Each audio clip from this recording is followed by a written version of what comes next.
दोस्तों कैसे हैं आप सभी। मैं उम्मीद करती हूँ कि आप सभी अच्छे होंगे और सभी अपनी तैयारी में भी लगे हुए होंगे। स्वागत है आप सभी का आपके अपने YouTube channel study blog with Shivendra पर।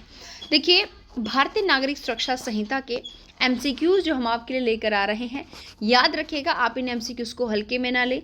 बहुत ही अच्छे एमसीक्यूज हैं। कहने का मतलब क्या है कि एक क्वेश्चन से किस किस तरीके से क्वेश्चन आपका बन सकता है, हर तरीके से हम आपको यहाँ पर समझाते हैं। अभी तक हम चैप्टर 13 तक कर चुके, इन्वेस्टिगेशन तक 196 तक के सेक्शंस हैं। अब हमारा नेक्स्ट चैप्टर यहाँ पर चलेगा जो होगा आपका चैप्टर नंबर 14। वो ये करे कि भाई ठीक है, जुरिडिक्शन आपका इन्वेस्टिगेशन अब आपकी खत्म हो चुकी है।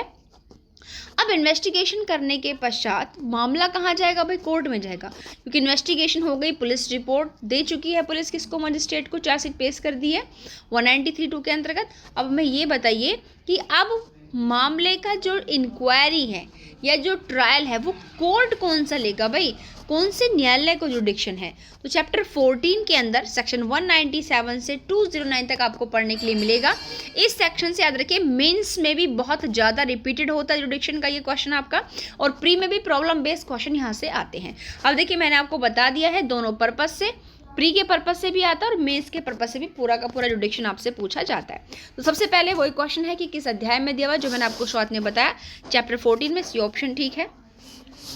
दूसरा कह रहे हैं कि वो कौन सी धारा है जो कहती है कि अपराध की परीक्षा यानी कि जांच और विचारण मामूली तौर पर उस न्यायालय में किया जाएगा जिसकी स्थानीय अधिकारिता के अंदर अपराध हुआ है। तो ये सेक्शन 197 कह रहा है कि भाई ऑफेंस फर्स्ट ऑफ ऑल कहाँ होगा, जो जांच और विचारण है वो कहाँ होगा?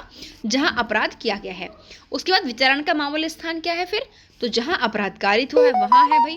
उसके बाद नेक्स्ट सेक्शन है प्रॉब्लम। देखिए, प्रॉब्लम बहुत पूछी जाती है। यानी कि एक नाबालिग लड़की है जो अपने पिता के साथ रहती है इंदौर में। वो अभियुक्त के साथ घुल मिल गई और वो इंदौर से भोपाल टैक्सी में उसके साथ भाग गई।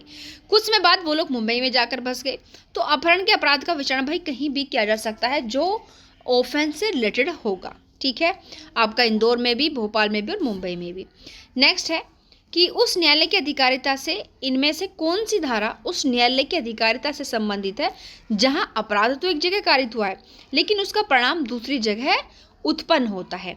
ये आपका सेक्शन 199। ऐसा कैसे भाई, ये बताओ। मानो ऊपर वाली जगह ही हम ले लेते हैं कि अभियुक्त ने एक व्यक्ति को जो है इंदौर में बुरी तरीके से पीटा, लेकिन वो व्यक्ति मानो भोपाल में जाके मरा। तो यहाँ पर क्या है भाई, जो पीटा उसने जो काम किया वो तो इंदौर में किया, लेकिन परिणाम मतलब उसकी जो मृत्यु कारित हुई है वो कहाँ हुई है? भोपाल में हुई है। तो इनमें से किसी भी जगह पर उसका जांच विचारण हो सकती है। 199 इस चीज़ को कहता है, ध्यान रखिएगा। नेक्स्ट है कि कौन सी धारा उन मामलों में न्यायालय की अधिकारिता से संबंधित है जहां कार्य किसी अन्य अपराध के संबंध में अपराध है।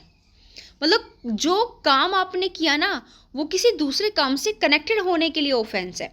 तो इसका मैं सबसे अच्छा ऑप्शन नंबर तो इसका सी है, लेकिन मैं आपको सबसे अच्छा ऑफेंस बताऊं। जैसे आप लोग पढ़ते हो अबडक्शन, किडनैपिंग, 138 बीएनएस में आप पढ़ते हैं, भारतीय न्याय संहिता सेक्शन 138 में आप पढ़ते हैं क्या? अपहरण।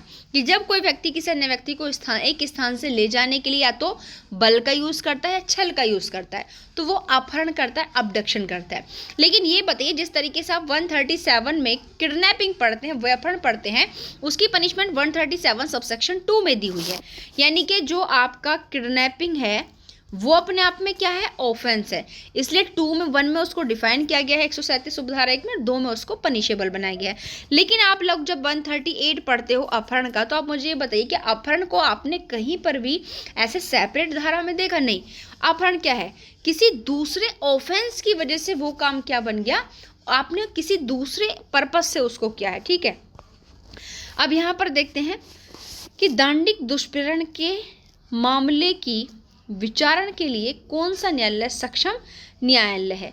तो वो न्यायालय जिसकी स्थानीय अधिकारिताओं के अंतर्गत दुष्प्रेरण किया गया है। तो बिल्कुल यहाँ पर ए ऑप्शन ठीक है। नेक्स्ट क्वेश्चन हमारा आ रहा है कि जहाँ जांच विचारण के स्थान के संबंध में एक हमें इसमें से फॉल्स स्टेटमेंट बताना है, असत्य कथन बताना है। तो पहला कह रहे हैं कि जब यह अनसर्टेन हो, अनिश्चित हो कि कई स्थानीय सीमाओं में से, इसमें देखिए असत्य बताना है, ध्यान से पढ़ना। अब असत्य पूछा तो हमें सारे ऑप्शन पढ़ने पड़ेंगे। जब यह निश्चित हो गया है कि कई स्थानीय सीमाओं में से किसमें अपराध किया गया था, तो ऐसे किसी भी स्थानीय अधिकारिता रखने वाले न्यायालय द्वारा इसकी जांच या विचारण किया जा सकता है। जहां कोई अपराध आंशिक रूप से एक स्थानीय पहला क्या करे, देखिए यदि अनसर्टेन है कि किस कोर्ट के जुरिडिक्शन के अंदर ऑफेंस किया गया है। आगे कह रहे हैं जहां अपराध आंशिक रूप से तो एक स्थानीय सीमा में हुआ है और आंशिक रूप से 2 में किया गया है, दूसरे में, ठीक है, तो ऐसे किसी भी स्थानीय अधिकार रखने वाले न्यायालय द्वारा विचारण किया जा सकता है। तीसरा कह रहे हैं जहां कोई अपराध जारी है और वो एक से अधिक स्थानीय सीमाओं में किया जा रहा है, ऐसे किसी भी स्थानीय सीमा में अधिकारिता रखने वाले न्यायालय द्वारा विचारण या जांच की जा सकती है। इसमें विभिन्न स्थानीय सीमाओं में किए गए कई कार्य शामिल हैं, इसकी परीक्षा उस स्थानीय सीमा में अधिकारिता रखने वाले न्यायालय द्वारा की जा सकती है जिसमें इस तरह से पहले कार्य किए गए थे। तो देखिए अगर आप यहाँ पर देखेंगे 198 ये प्रावधान करती है, वह सेक्शन 198 में ये वाला जो सेक्शन है, ये वाला ऑप्शन आपको कहीं भी इसमें नहीं मिलेगा। तो 198 के अकॉर्डिंग डी ऑप्शन हमारा गलत है। फिर एक प्रॉब्लम है कि एक्स ने शहर पी से वाई का अपहरण कर लिया और वाई को शहर एम में रखा और वहाँ उसका पता चला। अपराध कहाँ कहाँ विचारने होगा भाई, दोनों में से किसी भी शहर में हो सकता है। चोरी के अपराध का विचारण उस न्यायालय द्वारा किया जा सकता है जिसकी स्थानीय अधिकारिता में भाई चोरी की गई है। चोरी की संपत्ति चोर के कब्जे में पाई गई है। चोरी की संपत्ति को अभियुक्त ने जानते हुए रखा है कि चोरी की है। तो यहाँ पर देखिए तीनों में से किसी भी जुडिक्शन में जांच और विचारण हो सकता है। अब ये कह रहे कि द्विविवाह के अपराध के लिए जांच और विचारण कहाँ होगा भाई, द्विविवाह के लिए। तो ऑप्शन क्या कह रहे हैं कि केवल वहीं जहां अपराध कारित किया गया था, केवल वहीं जहां अपराधी अपनी पहली पत्नी के साथ आखिरी बार रहता था, न्यायालय में अधिकारिता में जहां अपराध के बाद पीड़िता महिला का स्थायी निवास है, तो कहीं भी कर सकते हो भाई, डी ऑप्शन ठीक है। ये कह रहे कि कौन सी धारा न्यायालय की अधिकारिता से संबंधित है, जहां अपराध इलेक्ट्रॉनिक संसूचना के माध्यम से किए जाते हैं, तो ये 202 है। इलेक्ट्रॉनिक कम्युनिकेशन की बात याद रखना क्योंकि इलेक्ट्रॉनिक कम्युनिकेशन वगैरह वाले बहुत महत्वपूर्ण है। अब एक 203 किस पर लागू होगी भाई, खुले समुद्री मार्ग पर यात्रा पर लागू होती है, खुले यात्रा जल यात्रा पर लागू नहीं होती। तो देखिए खुली यात्रा जल यात्रा पर लागू नहीं होती, ध्यान रखिएगा ये ना, जब सीआरपीसी था तो भी ये क्वेश्चन बड़ा पूछा जाता था, सेम एज इट इज। उसके बाद कह रहे हैं कि कौन सी धारा राज्य सरकार को निर्देश देने का अधिकार देती है कि किसी भी सेशन खंड में मामले के लिए प्रतिबद्ध किसी भी मामले या वर्ग के मामलों का विचारण किया जा सकता है। तो सेक्शन 205 है आपका, ठीक है। नेक्स्ट है कि जब किसी दंडिक मामले में अधिकारिता के प्रयोग को लेकर के दो न्यायालयों के बीच विवाद हो, ठीक है, कि भाई किसके अंदर सूट फाइल किया जाए, मतलब किस में विचारण किया जाएगा, किस में जांच की जाएगी, तो वहाँ पर कहा जाता है कि अगर वो न्यायालय जो है अलग अलग उच्च न्यायालयों के अधीन हो तो वहाँ पर मामले का डिसीजन 206 के तहत किया जाएगा। उच्च न्यायालय उस उच्च न्यायालय में जिसकी स्थानीय अधिकारिता में कार्यवाही पहले प्रारंभ की गई थी। अब देखिए हम लोग क्या समझते हैं, हम लोगों के दिमाग में जाता है एकदम अच्छा सुप्रीम कोर्ट करेगा अगर अलग अलग हाई कोर्ट्स की बात है। नहीं भाई, यहाँ पर सुप्रीम कोर्ट को इन्वॉल्व नहीं कर रहे हैं। अब हर चीज़ के लिए सुप्रीम कोर्ट को थोड़ी इन्वॉल्व किया जाएगा। यहाँ पर हमारे बीएनएसएस ने कह दिया और सीआरपीसी भी कह दी थी अगर अलग अलग का मैटर्स है तो भाई जिस कोर्ट के अंदर आपने पहले मामले को इंस्टीट्यूट कर दिया ना वही सुनेगा, ठीक है, दूसरे का काम ही खत्म। अब ये कह रहे हैं कि सीआरपीसी के अंतर्गत जहां 2 या 2 से अधिक न्यायालयों ने एक ही अपराध का संज्ञान लिया हो, अपराध एक ही था लेकिन उसका कॉग्निजेंस अलग अलग कोर्ट्स ने लिया और प्रश्न उठता है कि उनमें से किसे उस अपराध का विचारण करना चाहिए, तो प्रश्न किसका होगा, तो ये भी आपका तीसरा यहाँ पर अच्छा अलग अलग है। उच्चतम न्यायालय द्वारा बिल्कुल नहीं, यदि न्यायालय उसी उच्च न्यायालय के अधीन है तो बिल्कुल भी ऑप्शन नहीं है। यदि न्यायालय उसी उच्च न्यायालय के अधीनस्थ नहीं है तो उच्च न्यायालय द्वारा जिसकी अपीलियत दांडिक अधिकार तक स्थानीय सीमा के भीतर पहले कार्यवाही आरंभ की गई थी, तो बिल्कुल केवल तीसरा ऑप्शन जो है यहाँ पर सही है। अच्छा इन्होंने बी दे रखा है, एक बार चेक कर लेते हैं। अच्छा ये सीआरपीसी की यहाँ पर देखिए बात कर रहे थे, हाँ ठीक है, मैंने उसको ध्यान से नहीं देखा, बिल्कुल यहाँ पर ये आपका बी वाला ही सही है होगा इसमें। उसके बाद आते हैं कि बीएनएसएस की किस धारा, देखिए कभी कभी क्या होता है कि किसी क्वेश्चन को हम लोग पढ़ते हैं लेकिन उस वर्ड को भी हम हर किसी के साथ हो रहा है, मेरे साथ भी हो जाता है, आप लोगों के साथ भी होता होगा कि किसी शब्द को हम पढ़ तो रहे हैं लेकिन हम उसको कभी कभी एकदम माइंड से अप्लाई नहीं कर पाते, अच्छा हमने ये शब्द भी पढ़ा था, इस तरीके से, ठीक है। लेकिन यहाँ होता क्या है, अब आप लोग सोचोगे कि आपने तो कहा था कि अभी सुप्रीम कोर्ट को क्यों परेशान करें।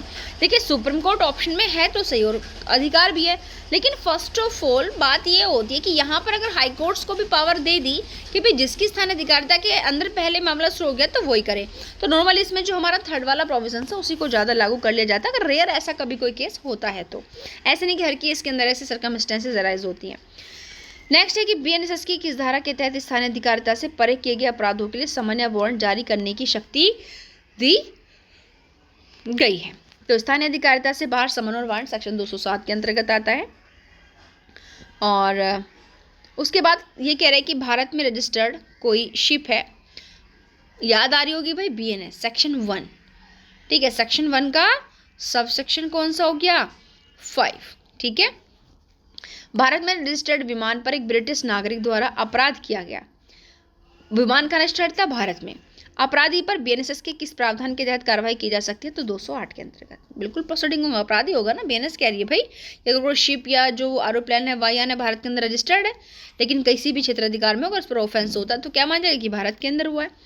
अब 208 कह रहा है कि जहाँ अपराध भारत के बाहर किया जाता है वहाँ अपराधी पर ऐसे अपराध के संबंध में कार्रवाई की जा सकती है जैसे यह अपराध भारत की किसी भी स्थान पर किया गया हो जहाँ वह पाया गया है, जहाँ अपराध भारत में रजिस्टर्ड, मतलब अगर वो बात भारत में ऑफेंस है। ए जो भारत का नागरिक है, युगांडा में हत्या करता है, उसे दिल्ली में गिरफ्तार किया जाता है, उस पर विचारण चलाया जाता है, उसे हत्या का दोषी ठहराया जाता है, तो विचारण का वह दिल्ली में मिला था तो दिल्ली में ही होगा। सिडनी में एक भारतीय नागरिक ने ऑस्ट्रेलियाई नागरिक की हत्या कर दी, इनकी नागरिक कौन था, भारतीय था, हत्या कहाँ की, सिडनी में, नागरिक कौन था, ऑस्ट्रेलिया, और वो फरार हो गया। वो भारतीय पुलिस को मुंबई में मिला सॉरी, तो फिर विचारण कहाँ चलेगा भाई, केंद्र सरकार की पूर्व मंजूरी से। वह भारत के विदेश मंत्रालय द्वारा विहित स्थान में आयोजित किया जा सकता है। वो कहाँ मिला था, ध्यान रखिएगा, मुंबई में, तो वो केवल मुंबई में आयोजित किया जा सकता है। अगर कोई नागरिक भारत के बाहर कोई ऑफेंस करता है तो अपराध की जांच या विचारण भारत में निम्नलिखित की प्रोन्नति से की जाएगी, तो आपका केंद्र सरकार है। भारत के बाहर किए गए ऑफेंसों में साक्ष्य से संबंधित धारा है 209। अब भाई उसके बाद आते हैं, क्योंकि 209 तक ही 197 से 209 तक की आपका चैप्टर 14 है। अब हमारा शुरू होता है चैप्टर नंबर 15, ठीक है भाई। अब आपने जुरिडिक्शन भी तय कर लिया कि ये वाले जो न्यायालय हैं इंक्वायरी एंड ट्रायल करेंगे। अब क्या करते हैं भाई, अब कार्यवाही हमें शुरू करनी है, प्रोसीजर हमें क्या करना है, स्टार्ट करना है, लेकिन अब उसके लिए भी तो कुछ कंडीशंस होंगी ना। अब ऐसा थोड़ी ना है कि भाई ठीक है आपका कोर्ट डिसाइड हो गया जांच और विचारण करने वाला, तो अब आप क्या कर लो, अब आप मामला शुरू कर लो। शुरू करने से के लिए भी कुछ कंडीशंस, रिक्वायर्ड कंडीशंस ज़रूरी होती हैं जो चैप्टर 15 में दी हुई हैं 210 से 222 तक। बिल्कुल बहुत महत्वपूर्ण, अगर मैं यहाँ से बात करूँ प्री के पॉइंट ऑफ व्यू से बहुत क्वेश्चन यहाँ से बनते हैं। आपने नाम सुनूंगा कॉग्निजेंस, संज्ञान कौन ले सकता है भाई, तो ये चैप्टर तो बताएगा आप लोगों को कि संज्ञान कौन ले सकता है। तो सबसे पहले तो कार्यवाही शुरू करने के लिए अपेक्षित शर्तें जो है चैप्टर में दी हुई हैं आपके 15 के अंतर्गत, यही ऑप्शन, ठीक है। उसके बाद आते हैं कि संज्ञान को कौन परिभाषित करते हो, भाई कॉग्निजेंस को कहीं भी परिभाषित नहीं किया गया, ना ही सीआरपीसी में किया गया था, ना ही बीएनएसएस के अंतर्गत किया गया है, डी ऑप्शन, ठीक है। उसके बाद मजिस्ट्रेट जो कॉग्निजेंस ले सकता है, कॉग्निजेंस लेने की, संज्ञान लेने की केवल पावर दी हुई सेक्शन 210 के अंतर्गत, ऑप्शन नंबर डी देखिए इसका, ठीक है। अब बात आती है कि संज्ञान किन किन ग्राउंड्स पर ले सकता है, तो याद रखिएगा इलेक्ट्रॉनिक रीति में प्रस्तुत पुलिस रिपोर्ट सहित पुलिस रिपोर्ट पर, परिवाद पर, या फिर अगर या तो सो मोटर पर भी अगर किसी अदर पर्सन है जो पुलिस ऑफिसर ने उसको इन्फॉर्मेशन दी है तो, उपरोक्त में से किसी भी ग्राउंड्स पर। तो देखिए क्वेश्चन वैसे टाइटल से भी आता है कि कौन से सेक्शन के अंतर्गत मजिस्ट्रेट संज्ञान ले सकता है, 210, 190 हम लोग अब तक पढ़ते थे सीआरपीसी के अंतर्गत कॉग्निजेंस को। उसके बाद किन किन ग्राउंड्स पर ले सकता है, अब उसके बाद होगा कौन ले सकता है, ये भी आपको आएगा। अब ये कह रहे हैं कि किसी परीक्षा की, तो देखिए फर्स्ट जुडिशियल मजिस्ट्रेट ले सकता है कॉग्निजेंस, द्वितीय सेकंड जुडिशियल मजिस्ट्रेट ले सकता है, लेकिन सेकंड जुडिशियल मजिस्ट्रेट जो है उसको अगर CJM chief judicial magistrate authorise करता है तो ही ले सकता है, अदरवाइज सेकंड वाला नहीं ले सकता। ये क्वेश्चन भी पूछा जाता है।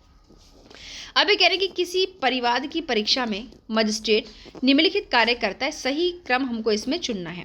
तो मजिस्ट्रेट परिवाद पर संज्ञान ले सकता है और इसे इन्वेस्टिगेशन के लिए पुलिस को भेज सकता है, बिल्कुल ऐसा भी आपका होता है, ठीक है। अब ये कह रहे 210 के अंतर्गत संज्ञान कौन ले सकता है भाई, मैंने कहा था पहले क्वेश्चन आता है कोई भी न्यायालय बिल्कुल नहीं, कोई भी नहीं ले सकता, ऐसा नहीं लिख रहा सेक्शन 210 में कहीं भी। प्रथम वर्ग का मजिस्ट्रेट बिल्कुल, विशेष रूप से सशक्त द्वितीय वर्ग मजिस्ट्रेट बिल्कुल, उसको विशेष रूप से सशक्त कौन कर रहा है? सीजेएम कर रहा है। 210(2) के तहत द्वितीय वर्ग के मजिस्ट्रेट को अपराधों का संज्ञान लेने के लिए कौन अधिकार दे रहा है? भाई सीजेएम दे रहा है। ये सब बातें मैं आपको पहले क्वेश्चन में बता चुकी थी। नेक्स्ट आता है कि मजिस्ट्रेट किसी परिवाद पर अपराध का संज्ञान ले सकता है यदि उसकी राय में, मजिस्ट्रेट किसी परिवाद पर अपराध का संज्ञान ले सकता है यदि उसकी राय में दोष सिद्धि के लिए पर्याप्त आधार है, प्रथम दृष्टया अभियुक्त के बचाव की कोई संभावना नहीं है, अभियुक्त निर्दोष नहीं है, प्रक्रिया के लिए अगर सफिशिएंट ग्राउंड्स होंगे तो। ये कह रहे हैं कि अभियुक्त के आवेदन पर मामले को ट्रांसफर करने की पावर सेक्शन 211 में। रेयर कभी क्वेश्चन बन जाता है लेकिन महत्वपूर्ण नहीं है, देखिए ठीक है। उसके बाद हमारा आता है कि बीएनएसएस की कौन सी धारा मुख्य न्यायिक मजिस्ट्रेट द्वारा मामले को मजिस्ट्रेटों को सुपुर्द करती है? तो 212। याद रखिए कि टाइटल से ज़्यादा क्वेश्चन पूछा जाता है।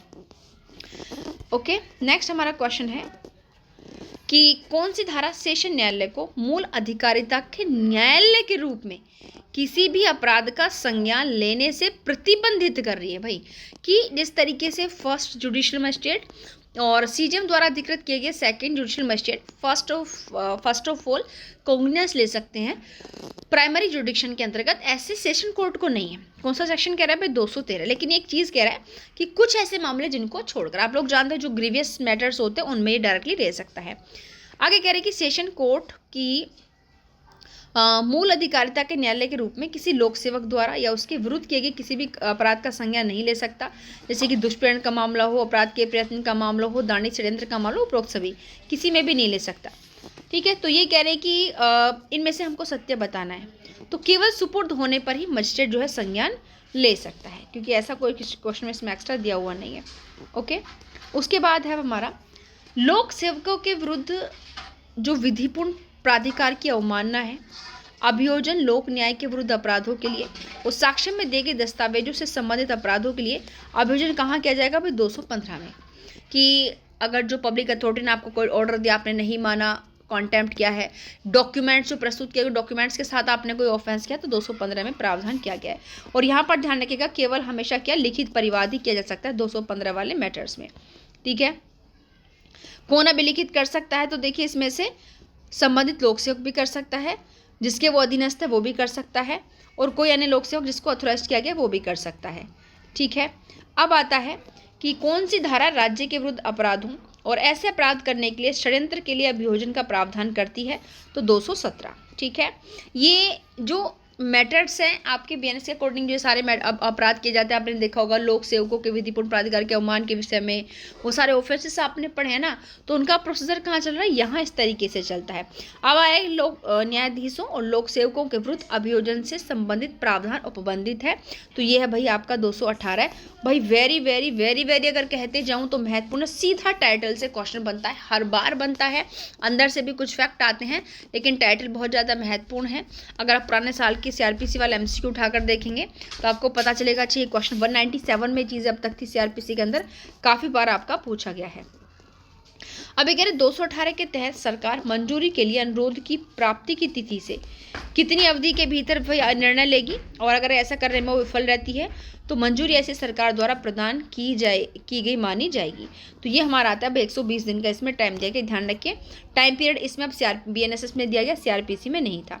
ओके, कौन सी धारा विवाह के विरुद्ध अपराधों के लिए अभियोजित करने का प्रावधान करती है? तो भाई 219 कह रही है किसके बारे में? विवाह के विरुद्ध अपराधों के लिए, विवाह के विरुद्ध अपराधों के लिए 219, ध्यान रखना, वेरी वेरी इंपॉर्टेंट। 219 के तहत कोई भी न्यायालय विवाह के विरुद्ध अपराध का संज्ञान तब तक नहीं ले सकता जब तक कि परिवाद न किया गया हो, कोई व्यक्ति जो अपराध से पीड़ित हो। ठीक है, देखिए यहाँ से क्वेश्चन बन जाते हैं, लेकिन देखिए अगर कोई क्वेश्चन आपका बहुत बहुत महत्वपूर्ण होता है तो मैं आपको बता देती हूँ, लेकिन ऐसा नहीं कि हर बार अब वो महत्वपूर्ण क्वेश्चन ही आए, वो तो हमको तैयार रखना ही रखना है। साथ में हमको और भी ऐसे क्वेश्चन तैयार करने जो अगर आ जाए तो हम लोगों से छूटे ना। आगे कह रहे हैं कि 219 के तहत किसी अन्य व्यक्ति द्वारा परिवाद किया जा सकता है। पीड़ित व्यक्ति क्या है? आपका बालक या विकृचित है, बौद्धिक विकलांगता से ग्रस्त है, जिसके लिए अधिक सहायता की आवश्यकता है, और अगर वो महिला है जो रीतियों के अनुसार बाहर नहीं निकल सकती, तो ये सारे ठीक हैं। 220 कह रहा है कि सेक्शन 85 PNS वाला, जहाँ पर क्रुअल्टी बताया गया है। दंडनीय अपराध केवल तभी प्राप्त होगा तो चाहे शिकायत हो चाहे पुलिस रिपोर्ट। ध्यान रखिएगा जो आपके क्रुअल्टी वाले मेथड्स होते हैं 85 BNS के अंतर्गत, उनमें FIR भी दर्ज हो सकती है और परिवाद भी आप कर सकते हो, दोनों पावर है। 67 जुडिशियल सेपरेशन के दौरान यदि पति अपनी पत्नी के साथ सेक्सुअल रिलेशन बनाता है तो दंडनीय अपराध का संज्ञान कोर्ट केवल तभी ले सकता है जब आपके पत्नी द्वारा परिवाद किया जाता है। और पत्नी ने परिवाद तो कर दिया लेकिन कोर्ट उस पर कॉग्निजेंस तभी लेगा जब प्राइमा फेसाई उसमें मामला प्रूफ हो जाता है कि अच्छा ऐसा ऑफेंस किया गया है। तो इस तरीके से चैप्टर 15 तक के MCQs हमारे कंप्लीट हो चुके हैं। इसके आगे की वीडियो पाने के लिए एक बार फिर आप लोगों को मैं याद दिला दूं, यदि आप चैनल पर नए हैं या चैनल को सब्सक्राइब नहीं किया है तो प्लीज़ चैनल को सब्सक्राइब कर लीजिए ताकि इस तरह की वीडियोस का लिंक आप तक पहुंचता रहे, क्योंकि MCQs केवल UP APO ही नहीं बल्कि IB20 के पर्पज़ से भी, और साथ ही जो भी अपकमिंग जुडिशियल लॉ का एग्ज़ाम होगा सभी में आपके लिए बहुत ज़्यादा महत्वपूर्ण है। और अपनी तैयारी को बेहतर बनाने के लिए, अपना सिलेक्शन इस बार कंफर्म करने के लिए, यदि अभी तक भी आपने ज्वाइन नहीं किया स्टडी व्लॉग विद शिवेंद्र पर क्लासेस तो आप ज्वाइन कर लीजिए फटाफट, क्योंकि बहुत ही मिनिमम प्राइस में आपको मिली हैं क्लासेस। हमारा पब्लिक टेलीग्राम ऐप चैनल भी है, जहां पर आप मतलब टेलीग्राम पर जाकर के स्टडी व्लॉग विद शिवेंद्र के नाम से सर्च करें पब्लिक ग्रुप को, जहां आपको सारी डिटेल मिल जाएंगी। साथ साथ ज़्यादा बेटर रहेगा कि आप जो है प्ले स्टोर पर जाइए, वहाँ से study vlog with Shivendra search करिए, ऐप आपको मिल जाएगा, उसको आप डाउनलोड कीजिए, जिसमें सारी क्लासेस की अच्छे से डिटेल आपको मिल जाएंगी। बेयर एक्ट के साथ आपको नोट्स मिलेंगे प्री प्लस कम मेंस के, जिसमें लीडिंग करंट एंड और यानी कि आपके लीडिंग करंट भी और ओल्ड केसेस भी आपको साथ के साथ मिलते हैं। और आप लोग जानते हैं यदि एक बार बेयर एक्ट से अच्छी से तैयारी हो जाती है तो फिर हमारा मेंस निकलने में दिक्कत नहीं होती। ठीक है, तो आज के लिए इतना ही, मिलते हैं नेक्स्ट वीडियो में। देरी किस बात की, फटाफट ज्वाइन करें बहुत ही मिनिमम प्राइस पर। Thank you.